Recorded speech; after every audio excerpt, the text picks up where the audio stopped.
হে everyone, কি অবস্থা সবার? কেমন আছেন সবাই? আশা করি সবাই অনেক ভালো আছেন। আমিও অনেক ভালো আছি। কত হয়ে গেছে আধা ঘন্টা যাবত বসে আমি এখানে শুনতেছি যে জামাই রান্না করতেছে। সে গরু মাংস আজকে রান্না করবে।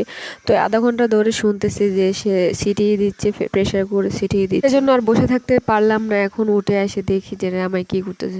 জামাই এখানে রান্না করতেছে আর পাশে একটা টিভি চলতেছে, পাশে একটা মোবাইল চলতেছে। সে মোবাইলের ভিডিও দেখতেছে আর রান্না করতেছে। সে মোবাইল দেখে দেখে 1 ঘন্টা যাবত গরুর মাংস রান্না করতেছে আর ওইদিকে ইফতারের সময় খুব কাছে চলে আসছে, সেটা তার কোনো চিন্তাই নেই। তার কথা হচ্ছে সে রান্না করছে, তার রান্না যেন মজা হতে হবে, সেটাই হচ্ছে বড় কথা।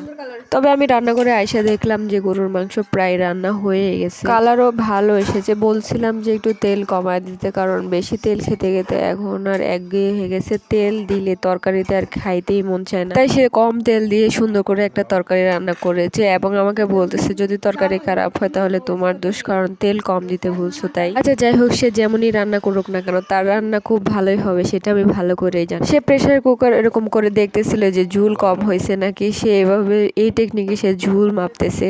তো এই জন্য বলতেছে যে আর একটু পানি দিয়ে এটাতে আর একটু জাল করে নেবে। তাই এখন সে এটার মধ্যে আর একটু পানি দিল। পানি দিয়ে সে আমার উপর দায়িত্ব চাপিয়ে দিয়ে সে চলে গেল। এখন বললো যে বাকিটা তোমার কাজ, তুমি এটা একটু করে নিও। তো আমি কি করব, একটু জাল বাড়িয়ে দিয়ে এবং এটা একটু ঢেকে দিয়ে আমি চলে গেলাম। এটা জাল হতে থাকুক, আমি অন্য একটা কাজ করতে থাকি। বেশি জাল করবো না, তাহলে কিন্তু ঝোল বেশি শুকিয়ে যাবে, কারণ এটার মধ্যে আলু দেওয়া তরকারিতে একটু ঝোল বেশি রাখতে হয়, কারণ হচ্ছে আলু সব ঝোল টেনে নিয়ে যায়। এইদিকে তরকারি হতে থাকুক, আমি অন্যদিকে যে আমার পাখিগুলাকে খাবার দেব, সেজন্য আমি বেলকনিতে চলে গেলাম। কোয়েল পাখিগুলা খাওয়ার জন্য বেহুশ হয়ে আছে। একবার খাবার দিয়েছিলাম, এরপরে আর খাবার দিতে মনেই নাই। এখন দেখেন পাখিগুলা পুরা হ্যাস্ত হয়ে যাচ্ছে খাওয়ার জন্য। এই পাখিগুলো আমি আর আমার ছেলে খুব শখ করে কিনে রেখেছি। যদিও আমি আগে পাখি পোষার বিরুদ্ধে ছিলাম, কিন্তু এখন পাখি পুষতে আমার কাছে অন্যরকম একটা মজা লাগে।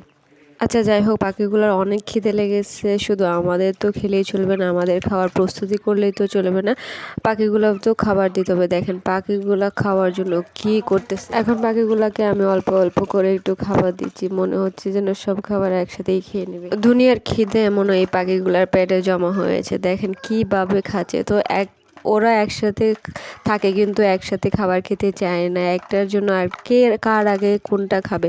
সেজন্য আমি দুই পাত্রেই খাবার দিয়েছি, যেটাতে পানি দেওয়ার কথা ওটা তো আমি খাবার দিয়েছি। আমার পাখিগুলা কেমন হয়েছে এবং ভিডিও কেমন হয়েছে অবশ্যই কমেন্টে জানাবেন।